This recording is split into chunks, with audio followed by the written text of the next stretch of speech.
Hello, my name is John, and welcome to the Through the Eyes of George YouTube channel. Today, what we are going to talk about is something that is timeless in any culture and civilization, and something that is still relevant today. And that is relationships and etiquette. We're going to look at what that meant to George Washington and what it means for us today in a practical sense. Now, this video is just an overview. It is not an exhaustive research. All of the books and websites that I will use in this video, I will put in the description below. On December 5th, 1790, George Washington said to Steptoe Washington, "A good moral character is first essential in a man. It is therefore highly important that you should endeavor not only to be learned, but virtuous." George Washington is known for his civility, for his etiquette. Now, etiquette and civility and chivalry, where do we use those things in our relationships? In a general sense, that's what we're going to talk about. Our relationships with our family, our friends, our coworkers, the people that we drive with on the interstate, in our neighborhoods, in business, people we meet. Now, when George Washington was a young man, as a school lesson, he wrote down the 110 principles of civility and decent behavior. And those things stuck with him throughout his whole life. He grew up in a godly home. And within those godly principles, there are virtue and morality. How to act, how to treat one another. You know the golden rule, treat others as you would want to be treated? George Washington learned about virtue and morality from growing up in a godly home. George Washington also most likely learned about how to treat others in a business sense from his stepbrother or half-brother Lawrence, whom he looked up to. Because who do you look up to in your life right now for etiquette, civility, a role model? These are things that George Washington would have done. Having a role model, somebody that you can trust, to confide in, to learn from. Now, in terms of relationships today, I've talked a little bit about what George Washington did. I've quoted George Washington, but this is a practical video. So in today's culture, we have things that we can learn about relationships. Now, you have to have a standard, a foundation for your relationships. How I do things and how you do things are probably a little bit different, but for the most part, treating each other with kindness and civility is the same. A foundation that we can go by that most people know in society and in civilization would be Emily Post Institute. And the book for Emily Post Institute is Emily Post Guide to Etiquette. Now, this is a pretty thick book, and in learning about anything, whether it's a new sport or a new subject in school, it's always appropriate to take your time in learning something new so it can permeate into your habits and into your mind. Just like if you want to learn how to drive, you take your time in learning something so you can become an effective driver.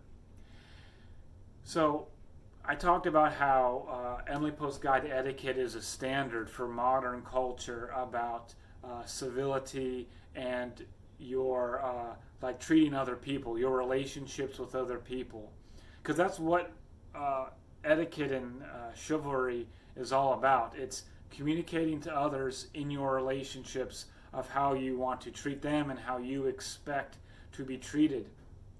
And in George Washington's time, there was no written down rule book for etiquette and chivalry that was as thick or big as that book there. And George Washington wrote down the 110 principles of civility and decent behavior.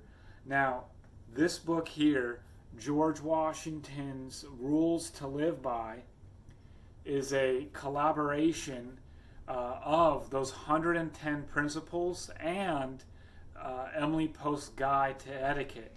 I highly suggest reading that book.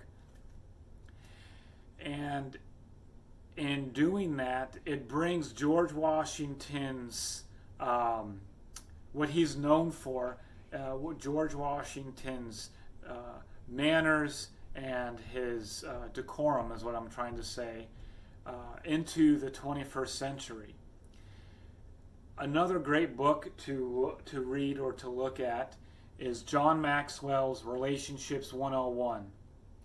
Now, I talk about these books because if I just stand here and talk to you about all these different things and go through every page, are you really going to apply these things in your life? Is it really going to become a habit for you about etiquette and chivalry? And chivalry is not just for the man to show that he is the knight in shining armor.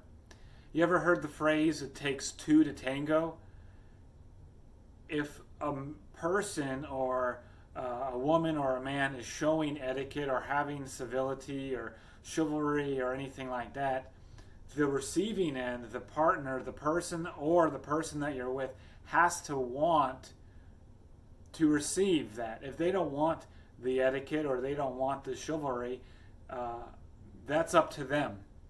But it's always appropriate and safe to show etiquette, to have civility and chivalry, because you're showing the consideration for others. That's what relationships are in a general sense, in terms of having etiquette. You're showing your consideration for others. And some examples, like I said at the beginning of this video, this is just an overview. Some examples of modern day etiquette or chivalry would be opening the door for somebody. If you see somebody struggling with a package or a bunch of stuff, open the door for them. It's very simple.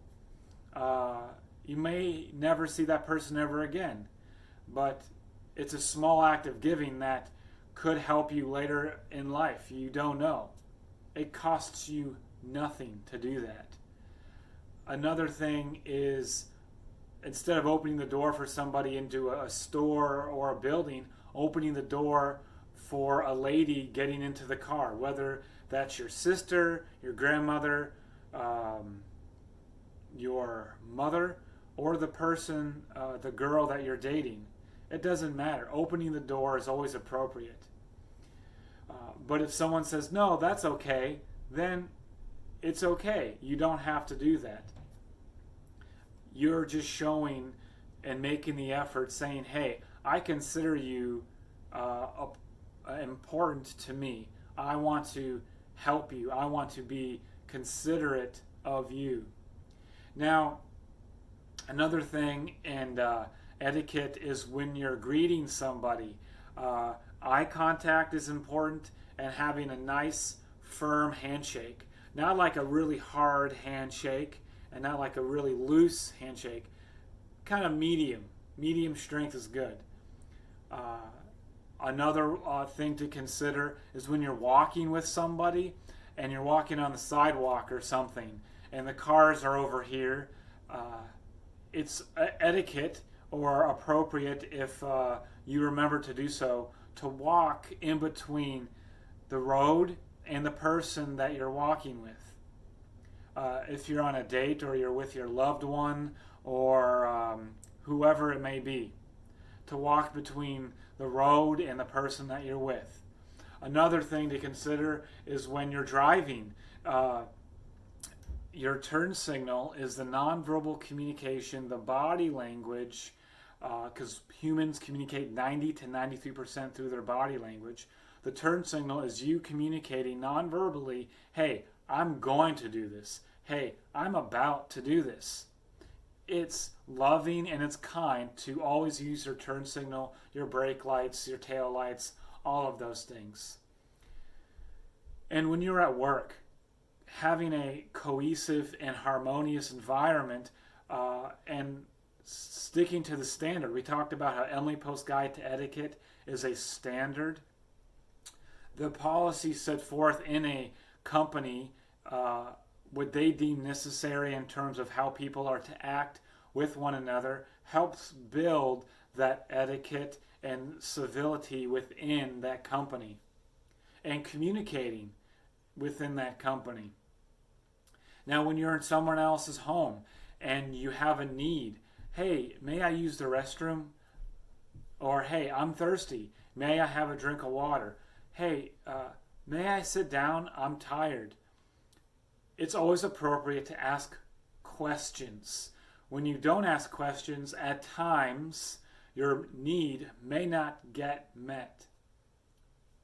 So, another thing to consider in etiquette or chivalry is that we may not know everything. We're not perfect in everything that we do. You may not pass your math class or win that first goal in that sport right away. Don't be hard on yourself. It's a learning process. Now, all of these books and websites that I've used, I'll put in the description below. And just remember, George Washington lived by a set of rules of civility and etiquette. He didn't always do everything right. And you won't either. And that's okay. Just remember, if there's nothing else that you remember, it's always appropriate to ask questions and to consider others when interacting with them. We will have a more harmonious outcome if we treat others as we want to be treated, and we are quick to listen, and we are slow to speak. Thank you for watching this video, and looking forward to talking to you soon.